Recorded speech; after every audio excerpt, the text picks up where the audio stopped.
Hindi ko naman po talaga yan gagamitin dahil nakakatakot po yan na baka bigla pa yung tumirik sa kalsada. Isa pa, wala naman po akong pakialam kung luma yan at kung yan lang naman po ang afford nyo. Ang concern ko po ay ang ingay ninyo. Kayo po kaya ang matulog tapos magigising kayo dahil sa pagbomba niyang motor nyo. Sa totoo lang po ang pangit ng tambucho niyan, sobrang ingay. Nakakainit po ng ulo. Sana naman po magkaroon kayo ng respeto sa mga kapitbahay niyo po ano? Kasi po hindi lang po kayo ang nakatira rito. May gusto pong magpahinga ha. Konting hiya naman po ano? Mababwisit na babae to Ang kapal na mukha mo sabihin na ito lang afford namin. Hindi mo nga kayang bumili ng ganito Saka wag mo ang pagsabihan ng mga ganyan Bagong lipat ka lang dito. Dapat ikaw ang marunong rumispeto. Ikaw ang mahiya dahil sumasagot ka ng ganyan sa mas nakatatanda sa'yo. Tanda mo to sa oras na manghingi ka ng tulong sa akin, hindi kita tutulungan. Ay, wag po kayong mag-alala. Hindi po ako hihingi ng tulong sa inyo dahil kahit nga po sarili nyo hindi nyo matulungan. Wag na po tayong magpayabangan dito. Ang pinapakiusap ko lang po sa inyo, sana naman po galangin nyo ang oras ng pahinga ng mga tao. Yun lang po. Salamat po. May mga tao talaga na hindi kayang pigilan ang pagiging hambog. Ipinagmamalaki ang mga bagay na hindi naman dapat. At nagiging masama ang ugali dahil akala nila ay sila na ang mas nakakaangat. Ito ang ugali ni Manuel na kinaiinisan ng lahat ng kanilang mga kapitbahay. Ang ugali rin na magdadala sa kanya sa isang sumpa na mahihirapan siyang makawala. Mapapabago ba siya nito o sadyang pipiliin niya pa ring manatili sa ugaling kinaiinisan ng lahat? Ay, salamat po rito sir. Sakto po kasi mag-o-order pa lang sana ako ng ulam ko. Masarap yan kasi ang nagluto niyan yung anak ko nag-aral ng culinary sa Maynila.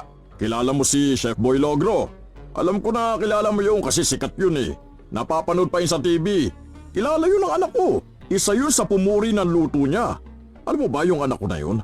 Nagtatrabaho yun sa isang sikat na kainan sa Maynila. Bumisita lang yun dito. Gamit nga niya yung binili sa kanya sasakyan ng boyfriend niya Kaedad mo lang yung anak ko na yun. Pero ang dami na niyang achievement sa buhay. Ngayon may kondo na yun sa Maynila. Ay, wow! Congrats po sa anak nyo. Ang galing naman po niya.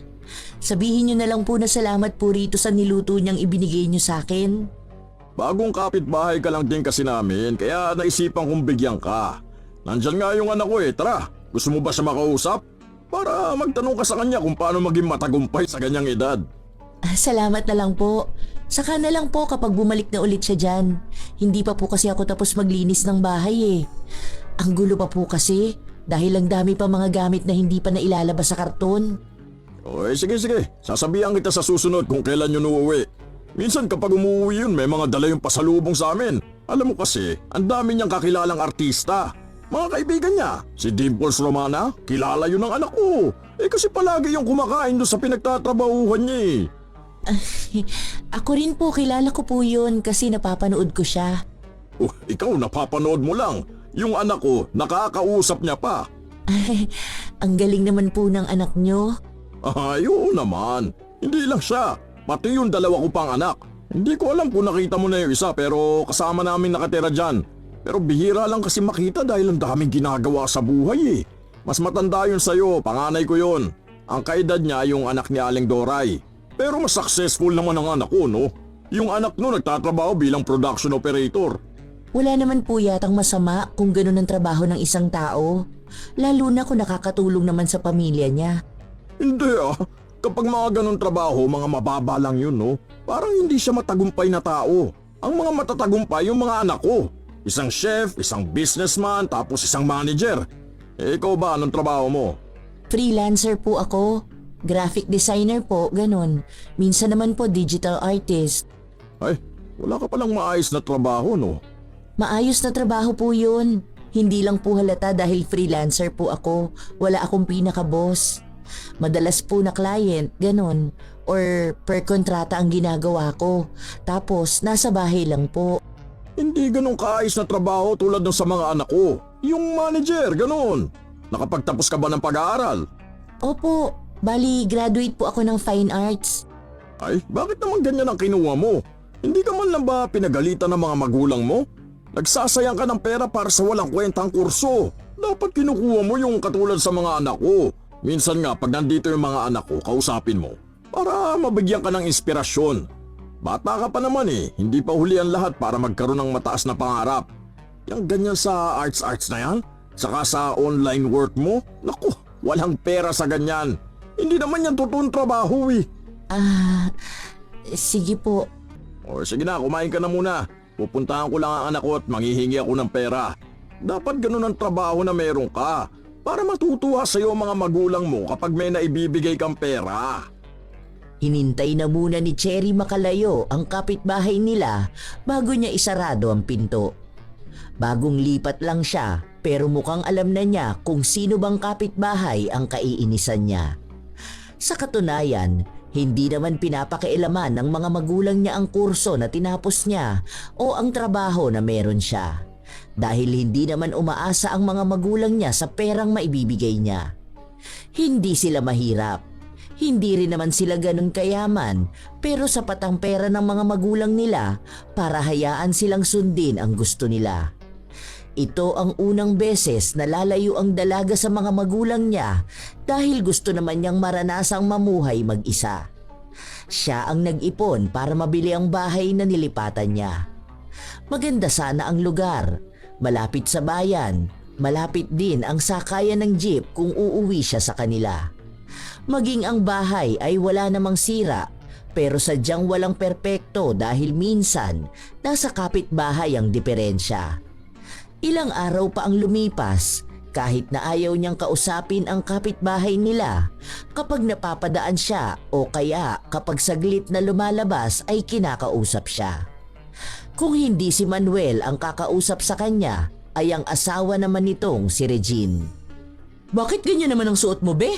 Parang ang dumi niyang damit mo. May mga batik-batik pa naman siya.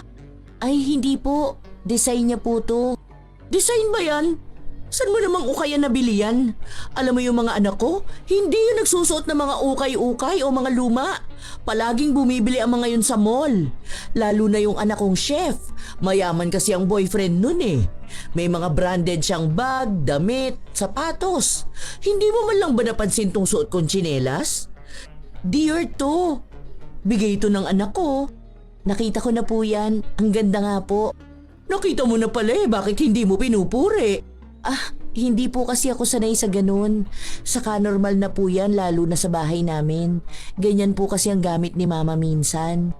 Siguro, peke yung sa mama mo Hindi naman kasi lahat nakakabili ng ganito Yung mga may afford lang nito, mga mayayaman. Binibili niya po yun sa ibang bansa. Sus! Mukha bang nakapunta na ng ibang bansa ang mama mo? Kung mayaman pala kayo, bakit titira ka sa ganitong lugar na parang squatter? Dapat, ganun ka sa anak ko na nakatira sa kondo. Sawa na po kasi ako sa kondo.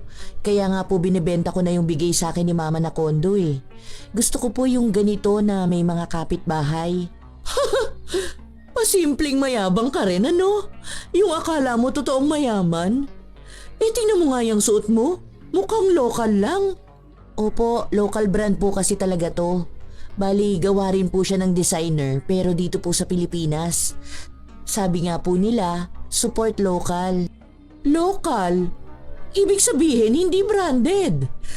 Ganyan ang mga damit na hindi sinusuot ng mga anak ko. Nangangati kasi sila kapag hindi branded Mga sensitive ang mga balat nila. Allergic sa mga mumurahing gamit. Ay sana po bilang kayo ng anak nyo ng mansyon para po hindi kayo nakatira sa tapat ng kanal. Maganda po kapag nakatira kayo sa mansyon kasi mukha kayong donya. Ay talaga ba? Sabi nga nila bagay sa akin maging donya. Yung iba nga rito sa mga kapitbahay natin, tinatawag akong donya Napapansin siguro nila na mayaman na kami. Paano kasi yung mga tao rito sa atin, mga dukha, mga pobre? Ayan nga sila, panay ang utang sa akin pero ayoko maglabas ng pera dahil wala naman silang ibabayad sa akin. Ayoko ma-stress maningil ng mga utang, Hindi natapos magdaldal si Regine na para bang lahat ng sinasabi niya ay mahalaga para sa dalaga. Wala namang maintindihan si Cherry dahil ang iniisip niya lang ay kung paano siya makakapasok sa bahay niya at paano titigil si Regine sa mga walang kwenta niyang kwento. Kaya minsan, kapag lalabas ng bahay si Cherry, sinisigurado niya muna na walang tao sa tapat ni Manuel para hindi niya makausap ang mag-asawa. Minsan kasi, paulit-ulit lang sila sa mga kayabangan nila. Doon nagsasawa ang dalaga. Pwede naman daw sanang makipag-usap pero wag na iyabang ang simpleng bagay at wag nang siraan ang mga tao sa paligid nila. Isang hapon, bago lumabas ang dalaga, sinilip niya muna kung may tao sa labas. Ayan na naman sila. Nakatambay pa talaga dyan. Ang sakit na ng puson ko. Dapat pala kanina pa ako bumili ng napkin. Ano na naman kayang ipinagyayabang ng dalawa na yan? May bago ba silang tsinelas? Wala naman. Bagong damit? Mukha namang hindi. Ay, bahala na nga. Ang sakit na talaga ng puson ko. Baka magkakaroon na ako. Kahit na ayaw pa ni Cherry lumabas, wala na siyang nagawa pa. At katulad sa inaasahan niya, hinarang na naman siya ng dalawa para makipagkwentuhan sa kanya. Darating na yung motor na bigay sa akin ng anak ko eh. Mabuti naman po. Congrats po ah. Kaya nga nandito kami sa labas kasi hinihintay nga namin.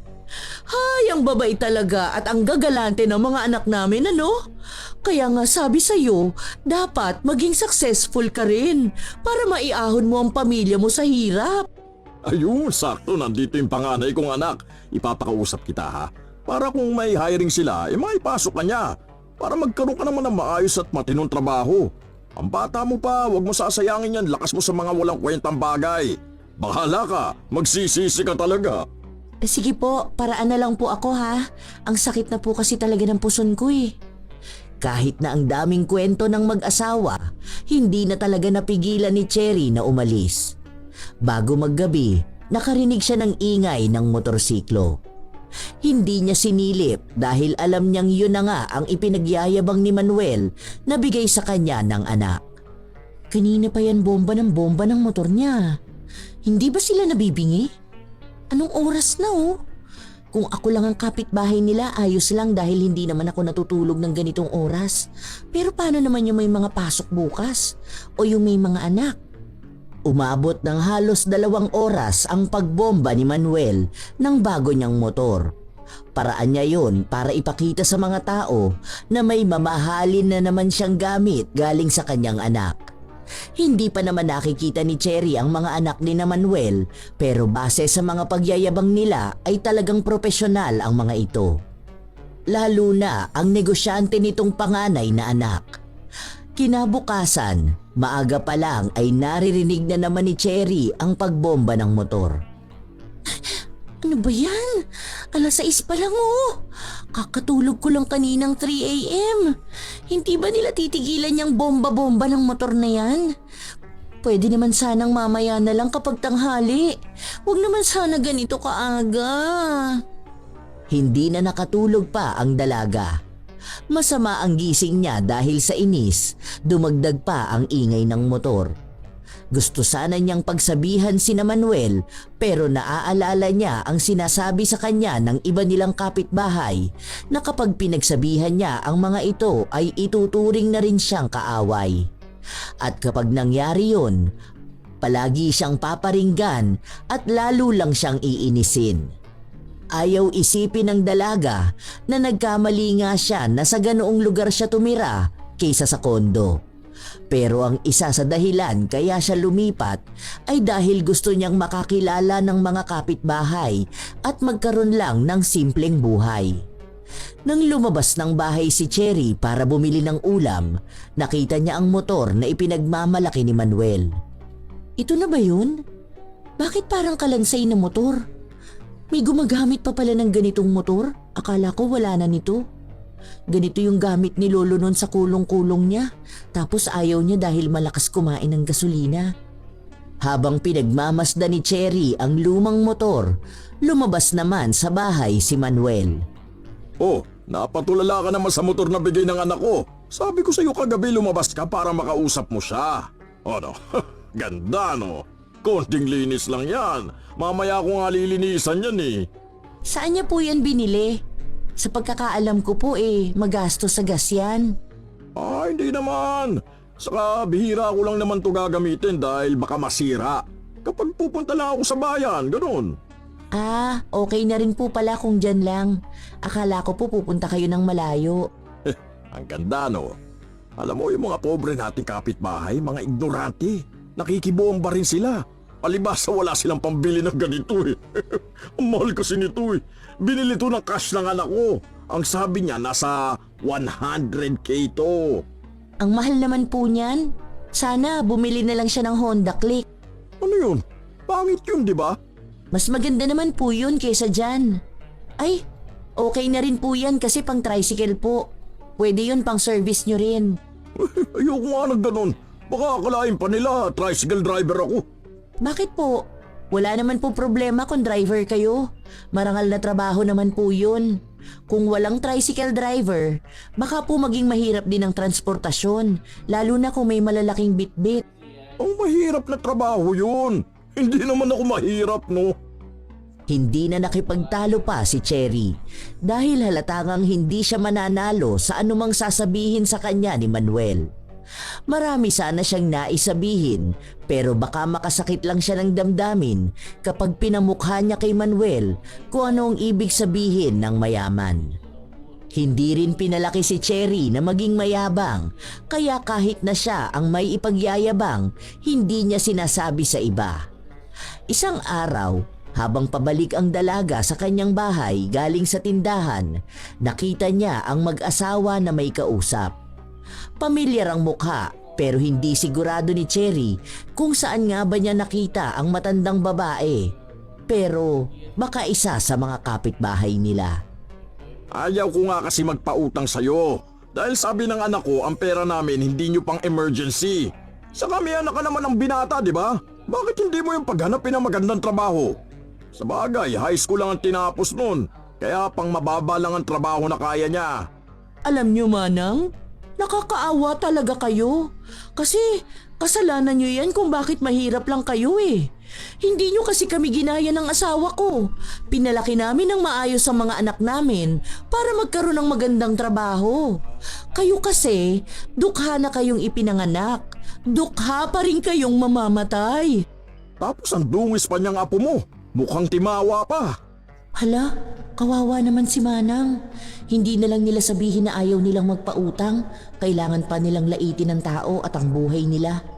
Halata naman na wala silang pinagkaiba ng buhay. Umalis ka na lang, Manang. Hindi talaga kami maglalabas ng pera sa'yo. Dahil baka wala ka lang may pambayad.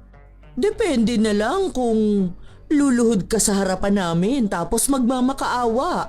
Baka pwede pang magbago ang isip namin. Pero baka lang ha? Kasi paano kung hindi kami maaawa? Baka kasi dinadaan nyo lang kami sa drama nyong yan.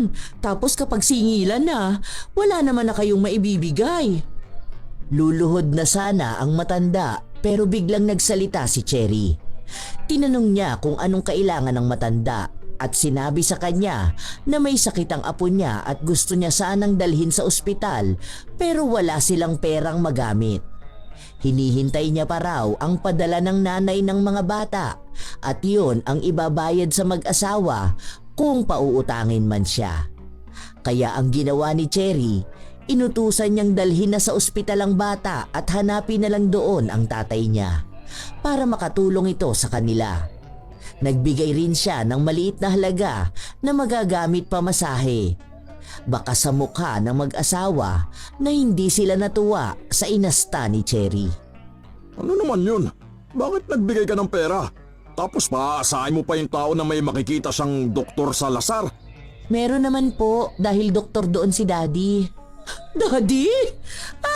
Baka sugar daddy mo. Hindi po, tunay ko pong tatay. Kalukuhan. Pakunwaring pagyayabang lang yan. Imposible na anak ka ng doktor. Ano yun? Hahayaan ka ng tatay mo maging mahirap? Ni wala ka nga sasakyan eh. Wala ka magandang gamit. Hindi ka tulad ng mga anak ko na halatang mayayaman talaga. Galing mo rin magpanggap no. Saka Paano ka naman magkakaroon ng doktor na tatay kung walang kwenta ang kurso na kinuha mo? Hindi ka man lang pinagsabihan ng tatay mo? Tapos ang trabaho mo hindi pa totoong trabaho. Sino ba namang kikita sa mga drawing lang? Hindi ko naman po kayo pinipilit na maniwala sa akin. Pero ang trabaho ko po ay trabaho talaga. May kinikita po ako. Binabayaran po ako ng malaking halaga. Sus, ang malaking sahod yung katulad nung sa mga anak ko. Kaya ako sa'yo, tigilan mo na yung pagkukunwari mo na mayaman ka at anak ka ng doktor. Yan ang nangyayari kapag nakatira ka lang mag-isa sa bahay. Nako, nakakabaliw talaga. Ano ba yung sinasabi nila? Delulu ba yun? Hindi ko alam ang ibig sabihin nun pero tigilan mo na yung pagiging delulu mo. Pasikat ka masyado. Dito sa lugar na ito, kami lang ang mayaman. Dahil mayaman ang mga anak namin. Ang totoo pong mayaman, hindi na kailangang ipangalandakan sa lahat na mayaman sila. Dahil ang totoong mayaman, kilala kung sino ang mayaman at nagmamayaman lang. At kapag may totoong humihingi ng tulong, talagang tumutulong sila. Ang mga taong mayayabang ay yung mga taong hindi talaga mayaman. Hindi po ako delulu, dahil kayo po ang delulu. Pasensya na po kung na-real talk ko kayo ha. Bakas ang inis kay Cherry dahil hindi na niya kaya pang manahimik. Lalo na kung may mga taong inaapi ang mga wala din namang kakayahang tumulong. Napapagod na rin kasi siyang pakinggan ang mga kasinungalingan at kayabangan ng mag-asawa. Katulad ng kanyang inaasahan, isa na rin siya sa kinaiinisan ni Manuel. Okay lang, ano namang paki ko kundi nila ako kausapin. Mas okay nga yun dahil walang mang-iinis sa akin. Diba? Wala akong maririnig na kwento na puro lang naman kayabangan. Na si ganito, kilala ng anak niya, tapos friend ni ganito si ganyan. Kulang na lang pati presidente friend ng anak niya. Halata namang gawa-gawang kwento lang.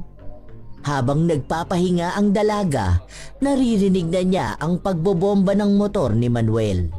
Pinagpapatuloy niya ito na para bang walang ibang nakakarinig, kaya walang ibang maiinis. Palagi lang napapairap si Cherry. Ganon ang nangyayari halos araw-araw. Kahit anong oras yun, kahit na masyado pang maaga at may mga tao na nagpapahinga pa. Isang umaga, hindi na talaga kinaya ng dalaga. Halos 2 oras pa lang ang tulog niya, naririnig na naman niya ang motor na binobomba. Kaya lumabas siya.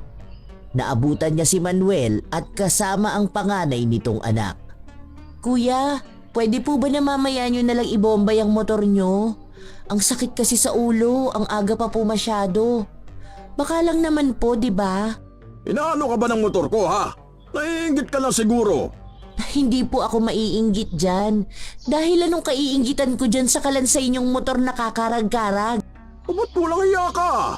Ang kapal na mukha mo sabihin kakarag-karag tong motor ko, ni hindi mo pa nga ito nagagamit. Hindi ko naman po talaga yan gagamitin dahil nakakatakot po yan na baka bigla pa yung tumirik sa kalsada. Isa pa, wala naman po akong pakialam kung luma yan at kung yan lang naman po ang afford nyo. Ang concern ko po ay ang ingay ninyo. Kayo po kaya ang matulog tapos magigising kayo dahil sa pagbomba niyang motor nyo. Sa totoo lang po ang pangit ng tambucho niyan, sobrang ingay. Nakakainit po ng ulo. Sana naman po magkaroon kayo ng respeto sa mga kapitbahay niyo po ano? Kasi po hindi lang po kayo ang nakatira rito. May gusto pong magpahinga ha. Konting hiya naman po ano? Mababwisit na babae ito Ang kapal na mukha mo sabihin na ito lang afford namin. Hindi mo nga kayang bumili ng ganito Saka wag mo ang pagsabihan ng mga ganyan Bagong lipat ka lang dito. Dapat ikaw ang marunong rumispeto.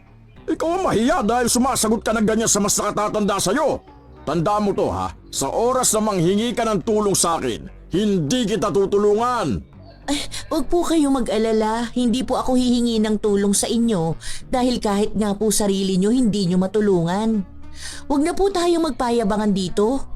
Ang pinapakiusap ko lang po sa inyo, sana naman po galangin nyo ang oras ng pahinga ng mga tao. Yun lang po. Salamat po. Galit na galit si Manuel dahil hindi na siya nakabuelta pa sa dalaga. Hindi na kasi siya hinintay pang magsalita, agad na siyang tinalikuran at pumasok sa loob ng bahay. Kinabukasan, paglabas ni Cherry, nakita niya ang mga kapitbahay nila na nag-uusap-usap. Bakit? Anong meron? May nangyayari ba sa paligid natin na hindi ko alam?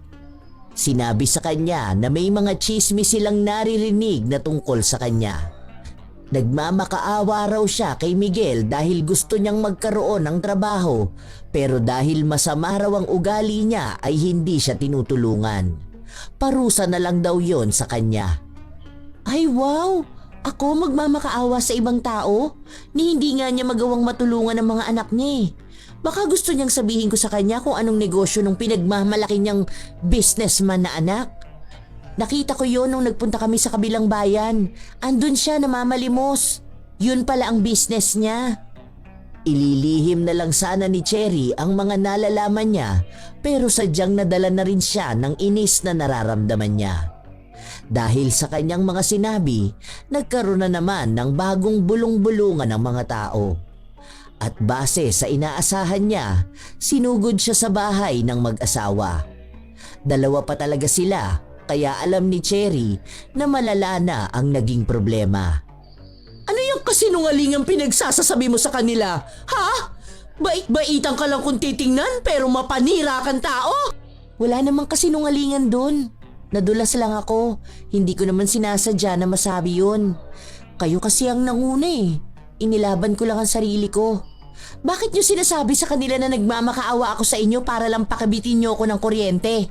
Hindi naman ako naputulan. Pero wala kang karapatan na siraan ang mga anak ko. Hindi ko sila siniraan ah.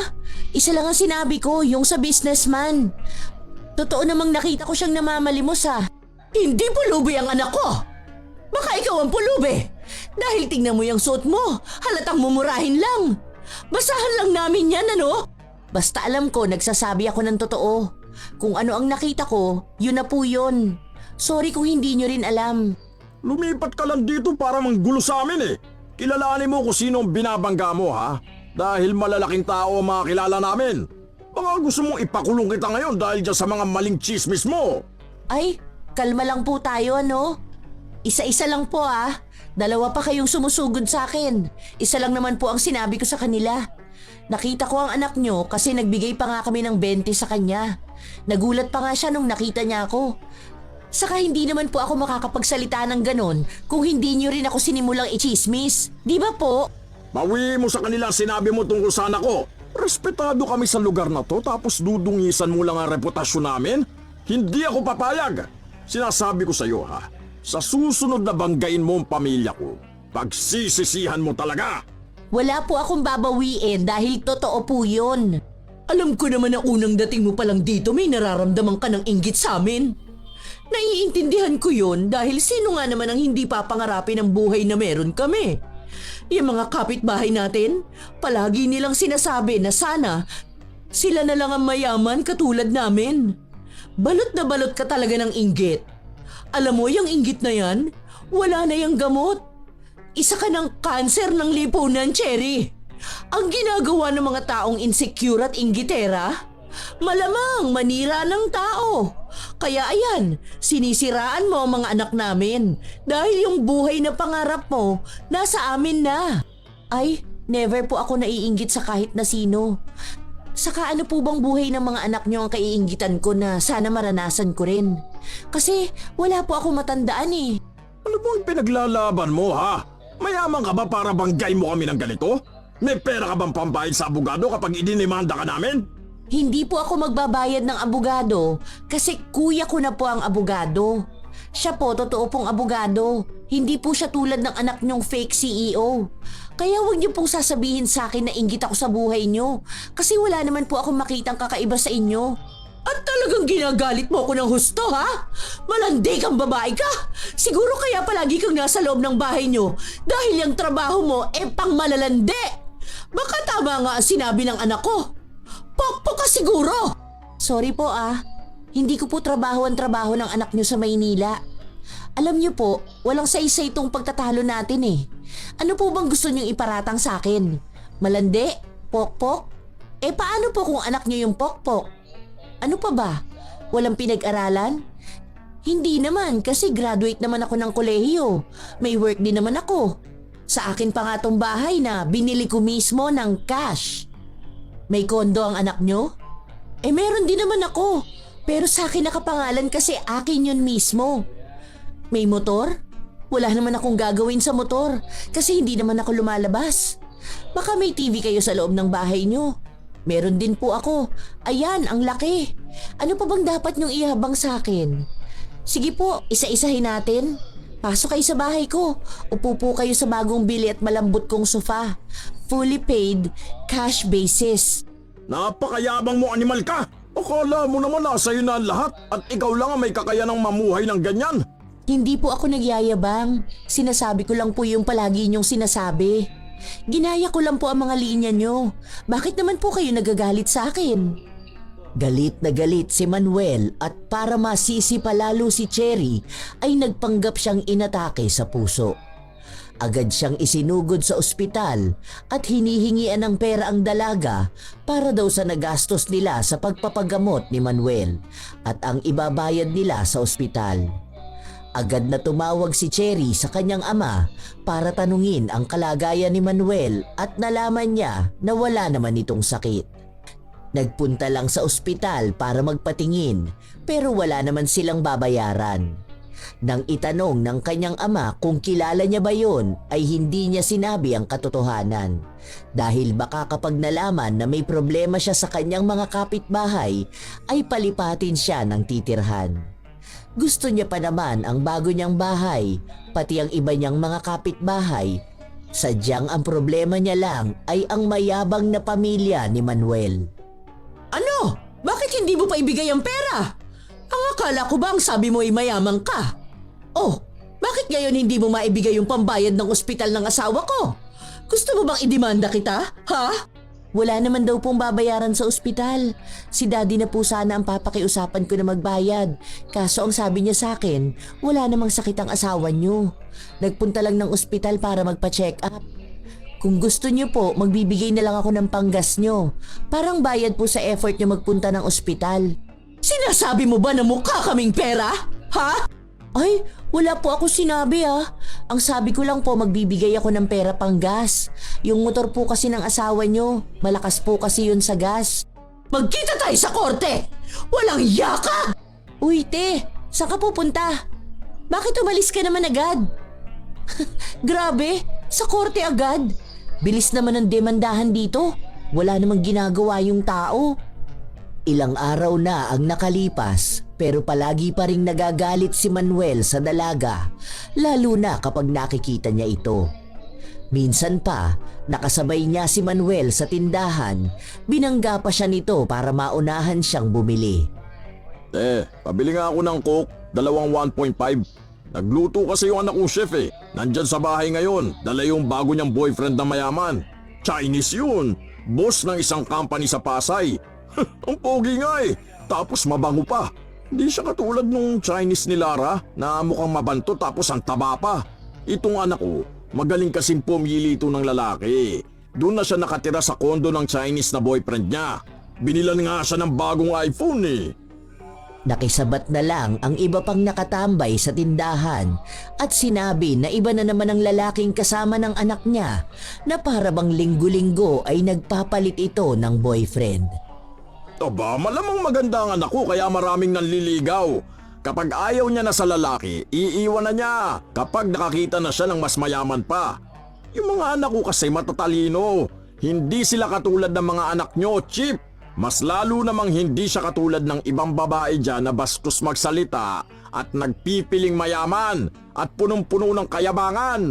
Nandito naman ako, bakit hindi niya pa binanggit ang pangalan ko? May sinasabi ka ba dyan, Cherry? Kung natatamaan ka sa sinasabi ko, pasensya ka na kung totoo lang ako Kasi yung anak ko na sinasabi mong pulubi, ayun, nasa Korea ngayon. Doon daw muna siya magbabakasyon dahil may snow. July pa lang po ngayon. Sa pagkakaalam ko lang po, walang snow doon dahil summer nila. Ewan ko lang po kung nagbago na ang klima nila nung nagpunta si Mr. CEO. Para namang may alam ka sa klima sa ibang bansa, hindi ka pa nga yata nakakasakay ng eroplano. Yung mga anak ko, Lahat yan, pabalik-balik sa iba't ibang bansa kung saan nila gusto magpunta. Ito nga ang bunso ko kagagaling niya lang sa China. Tapos may pasalubong siya sa aking sabon. Ang sabi nga ng mga anak ko, sa Pasko raw, pupunta kami ng Japan. Lahat kami! Okay po. Masaya po yan makakapag-travel kayo. Oo, kasi hindi yun kayang gawin ng mga mahihirap dito.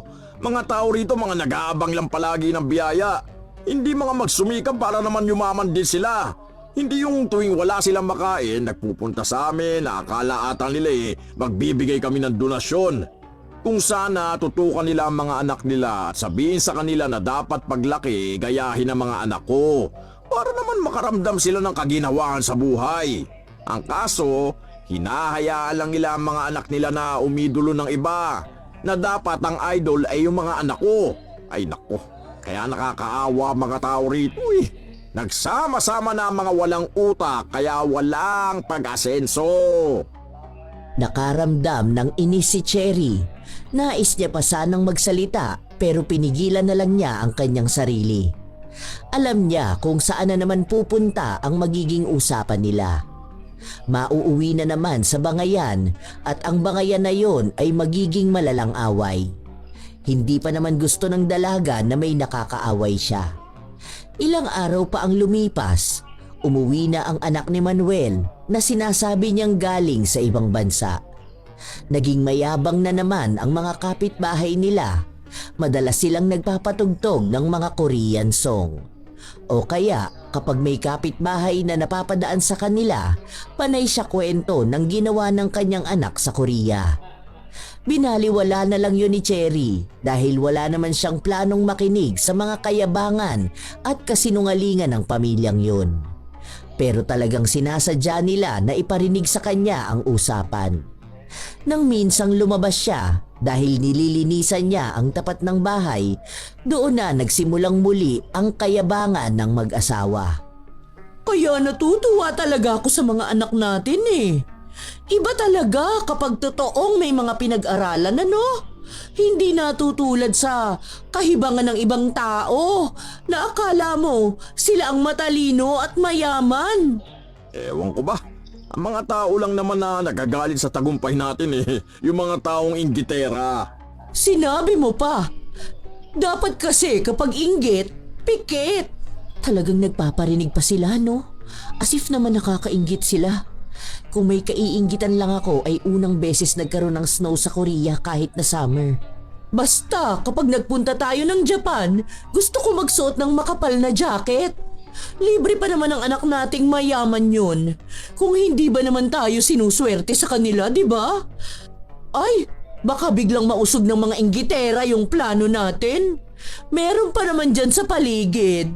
Hindi talaga matutuloy yan kung puro kayo kayabangan sa buhay. Paparinig pa kayo sa akin. Wala naman akong pakialam sa inyo. Hindi naman din ako sa inyo nang hihingi ng pangkain ko. Iniisip ko pa nga kung sinong pwede nating isama sa Japan Di ba ang sabi ng anak nating boyfriend na mayaman, pwede pa tayo magsama ng isa pa? Sagot naman nila lahat Kaso wala akong kilala na pwedeng isama. Ayoko naman yung mga pobre nating kapitbahay. Mga ignorante yun Baka makakita lang ng malaking building, isipin na nila nasa lugar sila ng mga engkanto. Ayoko pa naman ng ganong kasama. Yun bang nakatingala pa sa malalaking building, tapos nakanganga pa? Natatawa na lang ang dalaga sa mga naririnig niya. Sina Manuel at Regine lang talaga ang nakilala niyang mahirap na sobrang yabang at hinahamak pa ang mga kapwa niya mahirap. Para bang alam na niya lahat ng bagay at yung mga simple lang naman ay inaakala niyang gawain na ng mga mayayaman. Iniisip na lamang ni Cherry na baka paraan na lang yon ng mag-asawa para pagaanin ang loob nila. Pero hiling na lang ng dalaga ay huwag nilang matahin ang ibang tao dahil kung magsasabi sila ng mga panlalait sa mahihirap, ibig sabihin lang ay nilalait din nila ang kanilang sarili. Gusto sanang sabihin ni Cherry na hindi naman na nila kailangang magpanggap na mayaman para respetuhin ang iba. Dahil kung sila mismo ay rumirespeto, malamang ay magiging mabait sa kanila ang mga taong nasa kanilang paligid. Pero kung masama ang ugali nila, kahit na mayaman sila, wala pa rin silang matatanggap na respeto. Hating gabi na pero may maingay pa rin sa tapat ng bahay ni Manuel. Nag-iinuman sila. Patapos na ako rito sa ginagawa ko at antok na rin ako. Hindi pa ba sila titigil? Hindi ba sila inaantok? Palaging alanganing oras nag-iingay. Tapos mamaya niyan maaga na naman niyang ibobomba ang motor niya na para bang alarm clock naming lahat. Ay, nakakainis na talaga. Mas lalong lumakas ang ingay sa labas. May mga tawanan at murahan. Halatang lasing na silang lahat. Gusto mang pagsabihan ng dalaga, hindi niya magawa dahil alam niya na magbubunga na naman yon ang awayan. Lalo pat may tama ng alak si Manuel. Hanggang sa natapos na lang siya sa ginagawa niya at gusto na sanang matulog. Pero palakas ng palakas ang ingay. Hanggang sa nagpatuloy ang kaninang niyayabang ni Manuel. Gusto nyo pa ba? Pwede pa akong bumili ng alak. Alam nyo, marami ang pambili dahil nagbibigay sa akin ng pera ang mga anak ko. Ano mo namang gawain ng mga mayayaman kundi ang magpakasarap sa buhay, di ba? Hindi nyo yun alam dahil simula pa lang naman noon, mahihirap na kayo. Hindi man lang gumanda ang buhay nyo eh. Alam nyo, awang-awa talaga ako sa mga pobre na gaya nyo eh. Sa totoo lang, dapat di na ako nakikipagkaibigan sa inyo eh. Kaso kasi, kilala ko na kayo noon pa man. Kaya kung gusto nyo rin gumanda ang buhay nyo gaya ko, dapat sundin nyo ang mga payo ko. Palataan nyo naman siguro kung gaano ko respetado sa lugar namin, no? Kapag mayaman ka talaga, walang pipigil sa mga gusto mong gawin. Tingnan mo, anong oras na pero nandito pa rin tayo nag-iingay. Pero wala kayong naririnig na reklamo, no? Kasi alam nila kapag kinontra nila ako, malaking tao ang makakabangga nila. Hindi nila ako kakayanin. Malakas ako eh. Mayaman kasi ako. Yung mga punyetang mga kapitbahay ko na yan, kahit duru-duruin ko sila, hindi sila magre-reklamo. Kasi nga, mawala silang mga pera. Mga pobre. Grabing sagad naman ang kayabangan nito. Akala mo talaga kung sino siya. Hindi lang siya pinapatulan dahil palagi siyang nag-aamok. Pakunwari lang naman ang yaman nila. Tapos peki naman yung mga branded na gamit nila. Naaalala ko na naman yung sinabing nangangati sila kapag hindi branded ang suot. Sana mga tinganang tuluyan ang buo nilang katawan sa tuwing gagamit sila ng hindi branded. Gusto na sanang palampasin ni Cherry ang ingay ni Manuel, pero aalis pa siya kinabukasan at kailangan niyang magkaroon ng sapat na tulog. Pero paano siya makakapagpahinga kung ayaw naman magpatulog ng mga nagiinuman? Tumayo siya at lumabas. Kuya Manuel, baka naman po pwedeng pakihinaan ang boses niyo. Ang lalakas niyo po kasing mag-usap. Magkakatabi naman po kayo. Magkakarinigan naman po siguro kayo, no? Inaantok na po kasi ako. Naantok ka na pala eh, bakit di ka ba matulog? Ako pa ang may kasalanan? Eh kasi po ang ingay nyo. May mga natutulog na rin po kasi. Mga pagod po kami. Gusto po naming magpahinga. Ikaw, masyado kang papansin, no? Tuwing masaya kami, palagi ka nalang kumakontra. Ano ba talagang problema mo sa pamilya ko? Ganyan ka na ba kainggit, ha? Saka bakit ka naman mapapagod? Ano mo ang trabaho mo? Drawing lang naman, di ba? Kahit drawing lang yon, siguro naman may karapatan pa rin ako magpahinga dahil tao ako. Paano naman yung ibang mga kapitbahay natin na pagod talaga sa trabaho? Sige, kahit sila na lang ang isipin mo. Basta manahimik ka na lang. Ikaw ang tumahimik. Isa pa, iampas ko sa'yo itong bote. Nakikita mo ba na may iba nagre-reklamo sa akin, ha? Lakas talaga ng loob mo kalabanin ako, no? May pagmamalaki ka ba sa akin, ha? Bakit ka naman hindi pwedeng kalabanin, ha? Ni wala ka nga magandang dulot dito. Panay ka lang perwisyo sa amin. Akala mo kasi kinakatakutan ka ng mga tao rito eh. Mayabang ka lang at palaaway, kaya hindi ka pinapatulan ng mga tao. Sige, subukan mo ihampas sa akin yan. Ikaw ang may paglalagyan. Mas malalaman mo kung sino ang kinakalaban mo. Habang nagbabangayan ang dalawa, biglang lumabas si Regine. Anong nangyayari dito? Ano na namang ginagawa mo rito, Cherry? Huwag mo sabihin pati kasiyahan ng asawa ko eh. Pupunahin mo pa. Alam mo naman pala bakit hindi mo pa siya sitahin? Tingnan mo anong oras na. Ang ingay pa niyang asawa mo. Puro kwento, wala namang kwenta. Pigilan mo yung babae na yan at nandidilim na yung paningin ko dyan. Baka hindi ko mapigilan ang sarili ko, masaktan ko pa yan. Patuloy silang nagbangayan. Dahil hindi rin nagpapatinag si Cherry ay nakalaban niya ang mag-asawa hanggang sa umabot na sila sa barangay. Sobrang lasing na kasi ni Manuel at sa takot ng dalaga na baka totohanin nito ang banta ng pananakit sa kanya. Doon lang tumigil si Manuel dahil maging ang asawa niya ay hindi na makaapila. Kinausap silang tatlo at ang sabi ni Cherry, sa susunod na maghaharap-harap sila, maaaring pulis na ang papagitna sa kanila. Para bang asong nabahag ang buntot ni Manuel, lalo na nang pagsabihan siya sa barangay. Pero nakatago ang galit nilang mag-asawa dahil pakiramdam nila ay napahiya talaga sila. Kinabukasan, pag-uwi ng dalaga galing sa labas, naabutan niya si Regine na nasa tapat ng bahay niya at mukhang sinilip siya sa loob. Wala ako dyan. Bakit? Wala lang. Masama bang tingnan kung andyan ka sa loob? Depende sa dahilan. May kailangan ka ba sa akin? Mukha bang kakailanganin ka namin? Hindi nyo naman pala ako kailangan eh. Bakit sumisilip ka pa sa bahay ko? Sabihin mo na ngayon.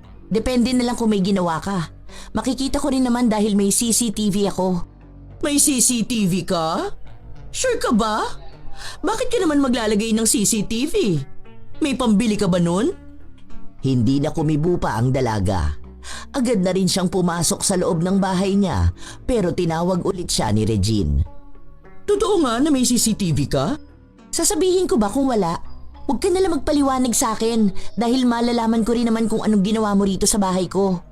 Ipapanood ko na lang sa'yo kapag na-upload ko na sa social media. Ano ba ulit name mo sa FB? Para itatag kita? Wala naman akong ibang ginawa. Inayos ko lang naman yung bintana mo. Inaayos mo o sinisira mo? Kakapaayos ko lang yan. Basta, inayos ko lang. Huwag mong ipopost ang mukha ko ha. Kakasuhan kita. Okay, kung gusto niya ng kasuhan, then go. Pagod na ako makipagtalo pa. Bago matulog ang dalaga, tiningnan muna niya ang kuha ng CCTV. Nakikita niya kung paano magtangka si Regine at ang anak niyang baklasin ang bintana niya. Mabuti na lang at matibay ang gamit na ipinalit niya. Dahil sa inis niya, ipinadala niya kay Regine ang kuha na yon at sinabi na sa susunod na mahuli niyang pinapakialaman ng bahay niya, sisiguraduhin ni Cherry na hindi lang sila makukulong kundi mapapahiya rin. Hindi humingi ng tawad si Regine. Sa halip ay ipinaglalaban niyang inaayos lang niya ang bintana. Ilang araw pa ang lumipas, muli na namang narinig ni Cherry ang kayabangan ng pamilya ni Manuel. Narinig lang ito ni Cherry habang nagpapahangin siya sa labas matapos na mawala ng kuryente ang kanilang komunidad. Anong oras kaya magkakaroon ng kuryente? Gusto ko na tumambay sa loob ng bahay dahil may aircon. Sinilip ng dalaga ang loob ng bahay. Walang kisame at bukas ang bubong. Magkano ba bill nyo ngayon? Sa amin mura lang Nasa 7K. Wala naman silang kuryente. Bakit may babayaran silang bills? Mahal talaga sa atin. Wala ba namang patayan ng aircon Hindi pa naman nakaranas ng malamig na bahay ang mga yan. Kaya nga tumatambay yan sila sa mall para kahit paano maranasan naman nila ang aircon. Ganyan din gawain ng pamilya ni Harold. Nakita ko silang buong pamilya pumunta sa Walter Mart.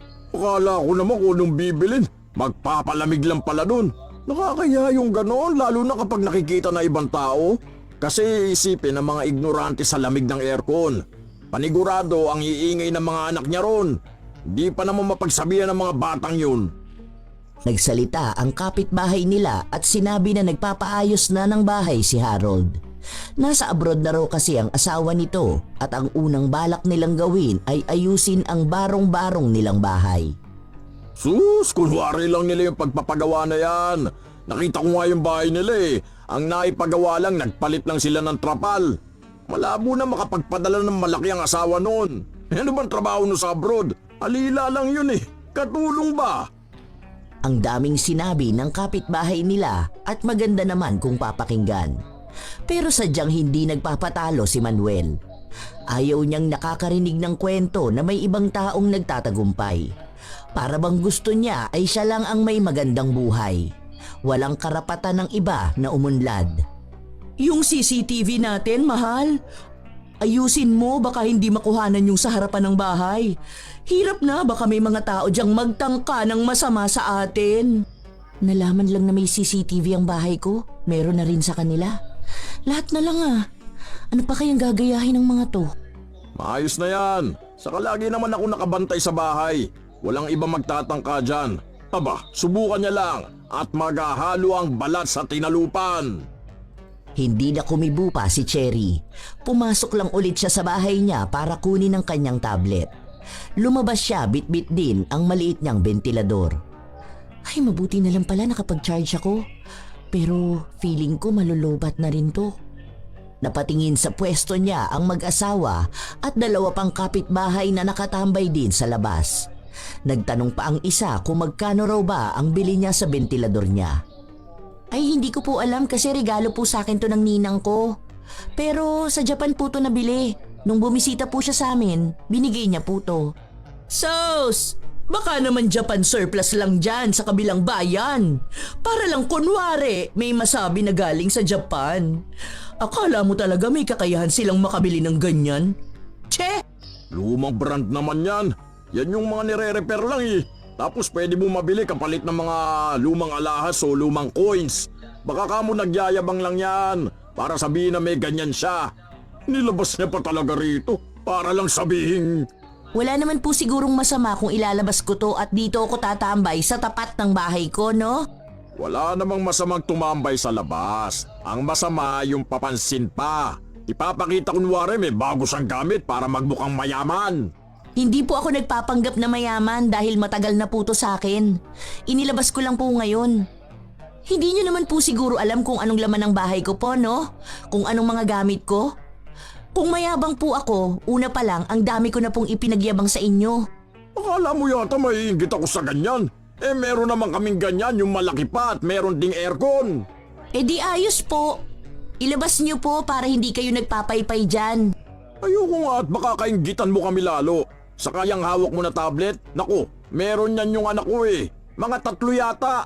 Tapos meron din ako kaso hindi ko ginagamit masyado. Kaya hindi ako naiinggit na naglalabas ka ng ganyan. Eh laruan lang yan ng mga bata eh. Siguro itong mga ignorante natin mga kapitbahay pwede pa mamangha dyan sa gamit mo. Pero kami, hindi. Hindi na lang kumibo ang dalaga. Nagpatuloy na lang siya sa kanyang ginagawa at hinayaan na lang si Manuel na magyabang ulit sa mga kapitbahay nila. Ilang sandali pa, may lumapit kay Manuel. Isang dalagita at sinabi sa kanyang inuutusan siya ng kanyang ina na umutang sa tindahan pero hindi siya pinayagan kaya pumunta siya kay Manuel at nagsabi, Ipapambili mo ng sardinas dahil kagabi pa kayo hindi kumakain? Bakit ko naman kayo pauutangin ng pambili ng sardinas? Alam mo ba, yung sardinas na yan, pagkain lang yan ng mga pusa namin. Hindi kami kumakain ng ganyan. Kasi pang mahirap lang yung mga ganyang pagkain eh. Pagkain lang dapat ng hayop. Ay, sa bagay, mahirap nga pala kayo no? Wala man lang pambiling pagkain. Tapos minsan kumakain ng pagpag. Nako, doon ka sa tindahan makiusap. Hindi ako magpapautang. Muling nakiusap ang dalagita dahil umiiyak na ang bunso niyang kapatid.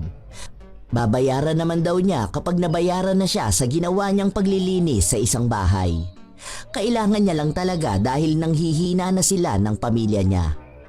Wala nga ako may papautang. Hindi ako naglalabas ng pera. Alam nyo naman yan. Kung gusto nyo, meron ako dyan yung mga lamang loob na isda. Iluto nyo na lang. Pwede nyong pakuluan tapos lagyan nyo ng sibuyas at asin. Pwede na yun. Kakain kasi kami ngayon ng sinigang na isda eh. Eh sa hindi naman namin kinakain yung laman loob nung nabili namin. Kaya pinatanggal ko na lang. Gusto nyo ba? Iluluto sana yun pagkain ng pusa namin eh. Nagsasawa na kasi sila sa sardinas. Be, halika rito, may ibibigay ako sa'yo. May mga dilata ko rito, bigay ni Daddy. Sa'yo na lang kasi hindi naman ako masyadong kumakain nun eh.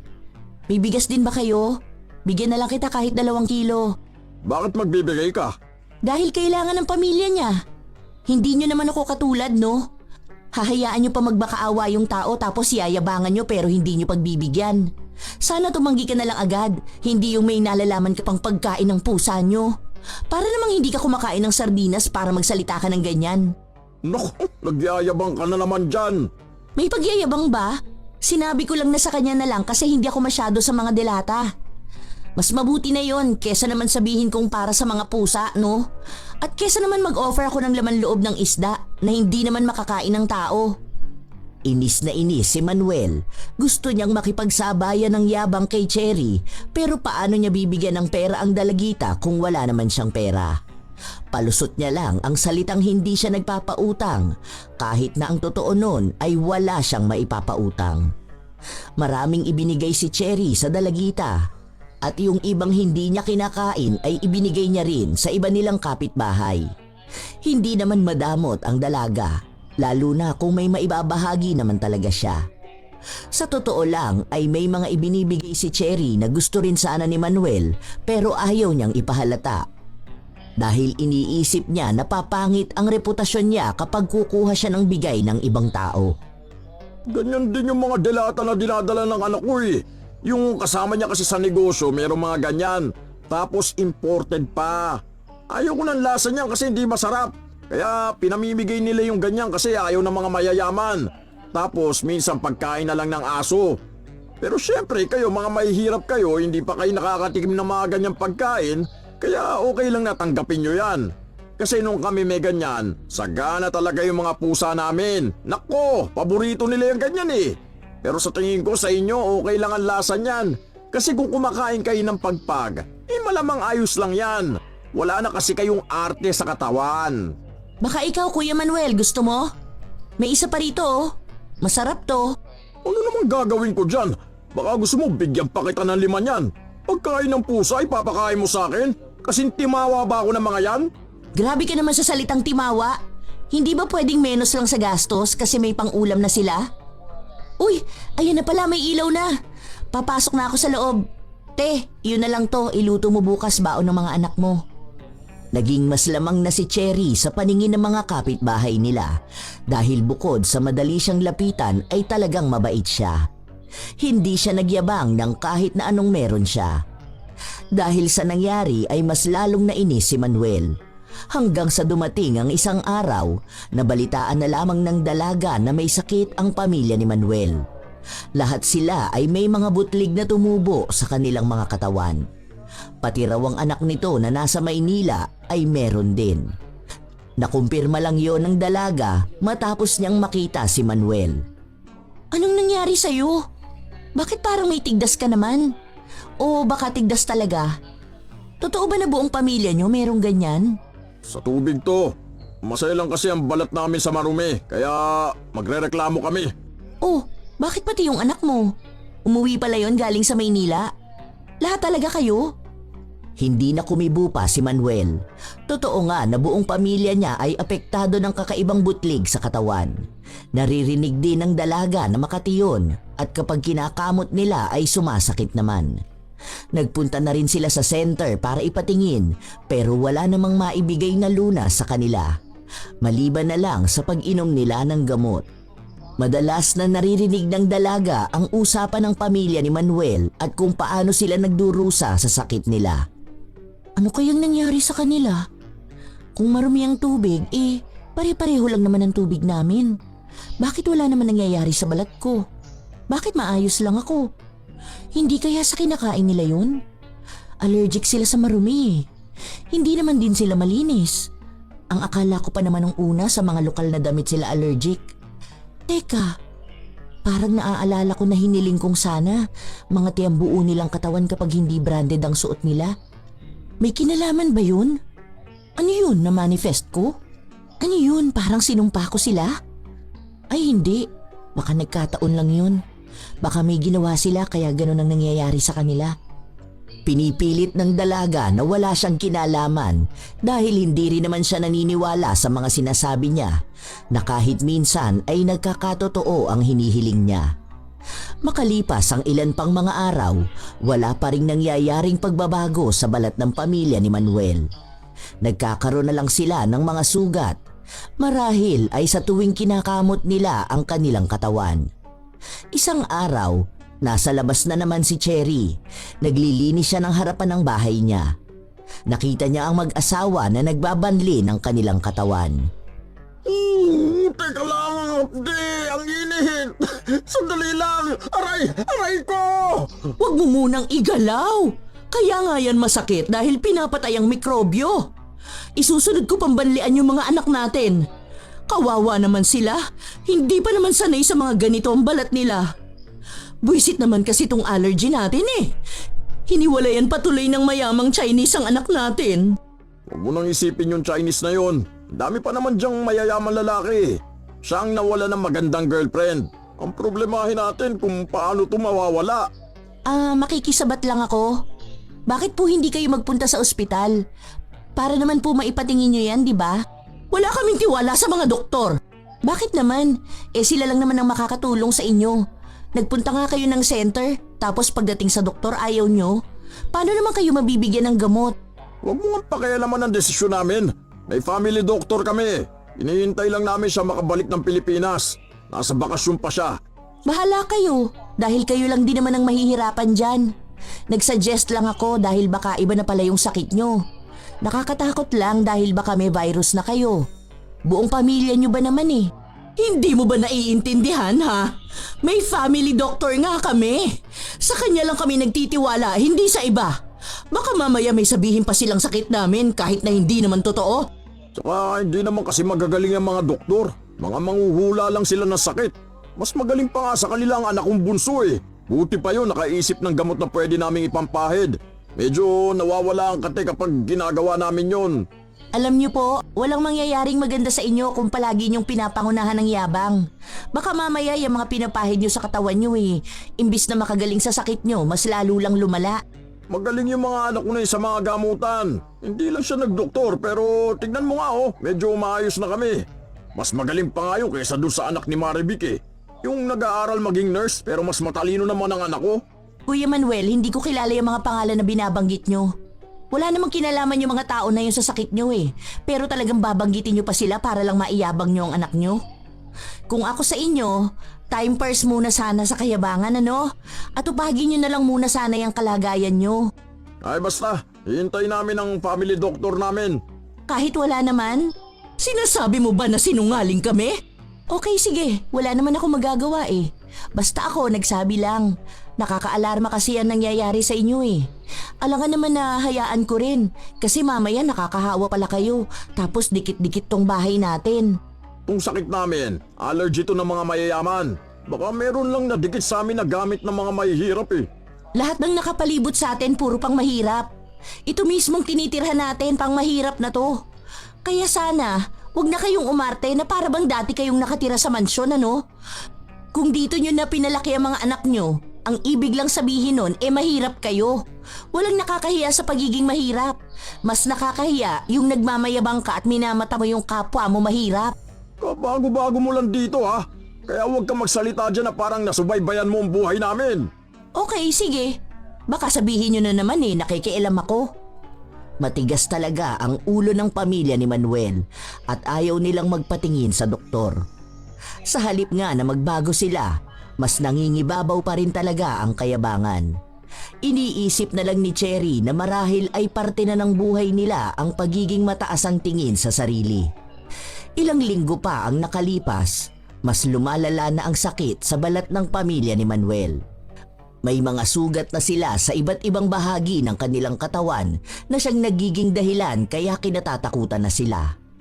Iniiwasan na sila ng mga tao dahil iniisip nila na baka kapag lumapit sila o madikit sa katawan ng isa sa pamilya ni Manuel ay mahahawa sila. Arte nyo ah! Ano ba akala nyo sa sarili nyo mga malilinis na tao? Kung makaiwas kayo sa amin, daig pa namin ang may nakakahawang sakit ah! Kami pa nga dapat na umiwas sa inyo eh dahil kayong mga mahihirap, mga dukha! Mga pobre! Mga walang mararating sa buhay! Kuya, mali naman ata yung mga sinasabi mo. Sa halip na makita mo kung anong mali sa inyo, talagang mas pinatibay niyo pa ang pagiging mayabang at masama ang ugali. Ano bang pakialam mo ha? Isa ka rin naman sa kanila, di ba? Ikaw na nagpapanggap na mayaman. Hindi ako nagpapanggap. Magkaiba tayo ng ginagawa. Akala mo ba hindi ko alam na wala na kayong makain? Na mapuputulan na kayo ng kuryente dahil wala makapagtrabaho sa inyo? Kaya nga gusto nyo ibenta na ang motor nyo kaso walang bumibili. Kung hindi yan pagiging mahirap, anong tawag dyan? Kaya wag mo naman sanang hamakin ang mga kapitbahay natin dahil ang iba sa kanila may mga pangarap na makaangat sa buhay. Baka yung mga tinatawag mong mga pobre sila pa yung makakaranas ng marangyang buhay sa hinaharap. Ayaw nyo kasing tanggapin ang katotohanan na hampas lupa rin naman kayo. Hindi kami hampas lupa! Mayabang lang talaga kayo at iniisip nyo na kakayan-kayanin nyo lang ang mga tao sa paligid nyo. Kaso yun ang mali nyo. Kaya ayan, pinaparusahan na kayo. Sa dami nyo ba namang nilait na tao rito Sa dami ba naman ang kinutya nyo sa pagiging mahirap nila? Kahit mahirap din naman kayo. Allergic kayo sa pagiging mahirap, di ba? Ngayon, ayan, mas pinapadama sa inyo lalo kung ano ba kayo. Yon ay ang pagiging dukha. Nais na magwala ni Manuel pero hindi niya magawa dahil nauubos ang lakas niya. Dahil nangangati ang buo niyang katawan. Ang buong pamilya niya ay ganun din ang nararamdaman. Pero kahit na ang dami ng salitang binitawan ng dalaga, hindi pa rin matanggap ni Manuel na tama nga siya. Ilang araw pa ang lumipas na tuluyang nawalan ng kuryente ang bahay ni Manuel. Wala na silang makain, wala nang kahit na ano. Wala naman silang ibang masisisi dahil kahit naman magkano ay hindi sila nakapag-ipon. Ang mga nagiging nobyo ng anak nilang babae hindi naman nagbibigay ng pera. Sa katunayan, ang mga pinagyayabang nilang bigay ng mayamang lalaki ay hindi totoo. Ang mga gamit na inuuwi ng kanilang anak ay galing lang sa basurahan ng mga kapitbahay nilang Chino. Kapag may itinatapon silang gamit, agad tong kinokolekta ng anak nila para may maiuwi. Yon ang katotohanan pero ayaw pa ring tanggapin ni Manuel kaya pilit niyang ipinagyayabang ang hindi naman totoo. Dahil napapansin ng dalaga na nahihirapan na ang pamilya nang minsan niyang kinainisan, siya na ang nagpresenta na pakabitin na lang muna sila ng kuryente. Ayoko.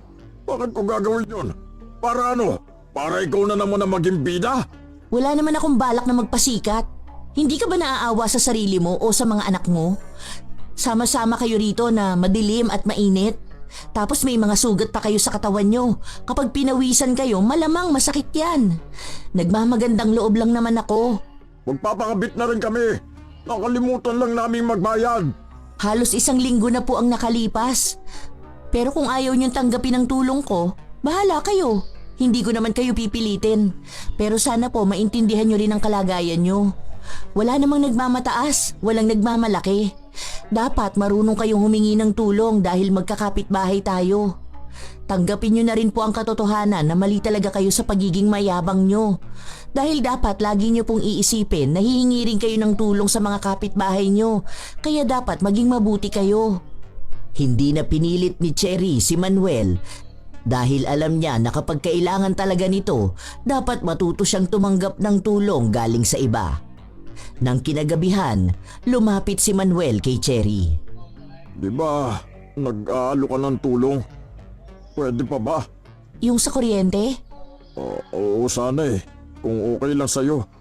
Kung hindi naman, ayos lang din. Nahihiya akong humingi ng tulong Okay lang naman po. Dapat kanina pa para maaga-aga pa. Wala ata tayong magagamit na extension. Wait lang. Magtatanong ako kay Ate Malu. Salamat talaga sa tulong mo, Cherry. At sana mapatawad mo ako sa mga kasalanan ko sa iyo, ha? Sorry talaga kung palagi kitang inaaway. Wala na sa akin yun, kuya. Basta lagi mong tatandaan na walang taong nakakataas kanino man. Pantay-pantay tayong lahat, kaya dapat nagtutulungan tayo. Sana matuto ka na at huwag ka na ulit babalik sa pagiging mayabang at masama ang ugali. Dahil masaya kapag kaibigan at kasundo mo ang mga kapitbahay mo. Yun ang unang beses na nakipantay si Manuel sa mga kapitbahay niya at doon niya nakita na mababait naman sila. Sadyang naging mataas lang ang tingin niya sa kanyang sarili, kaya ang dating normal niyang gawain ay pinandidirihan na niya. Nagtulungan ang magkakapitbahay para lang kay Manuel. May mga nagpapaabot ng pagkain sa kanila at may nakapagsabi rin na mas maganda kung magpatawa sila. Baka kaya ganon ang nangyayari sa kanila ay dahil nanuno sila. Wala namang nasabi ang magtatawas pero tinuruan sila kung anong dapat gawin para gumaling sila. Habang nagpapagaling naman ang pamilya ni Manuel, iniisa-isa niyang hingian ng tawad ang mga kapitbahay niya, lalo na ang mga minaliit niya. Doon niya inamin ang katotohanan tungkol sa mga anak niya at kung ano ba ang tunay nilang trabaho. Mga gawain para lang may kitain na perang siyang papawi sa kanilang mga gutom na sikmura. Sa paglipas ng mga buwan, unti-unting gumaling ang pamilya ni Manuel at naging malapit na rin sila sa kanilang mga kapitbahay. Isang araw, kumatok si Manuel sa pinto ng bahay ni Cherry. Kagigising lamang ng dalaga nung pagbuksan niya ito. Bakit kuya? May dala akong ulam para sa'yo. Luto yan ng anak kong chef. Isa po ba tong ulam na to sa tinuro sa kanya ni Chef Boy Logro? Oo, yung anak kong kaedad mong successful sa buhay na may bago na namang Chinese na boyfriend. Naging biruan na nila ang mga ganong salita, lalo na kapag naaalala ni Cherry kung paano magsalita noon si Manuel. Naging maayos na ang lahat sa kanilang komunidad. Kung sino ang humihingi ng tulong ay binibigyan ng sino mang may kakayahan. Ang dating nagmamataas na si Manuel ay naging kakampi na ng kanyang mga kapitbahay. Isa sa pinapasalamatan nila ay si Cherry dahil kung hindi siya kumalaban noon kay Manuel, marahil ay hindi pa rin makikita nito kung ano ba ang mali niyang ginagawa.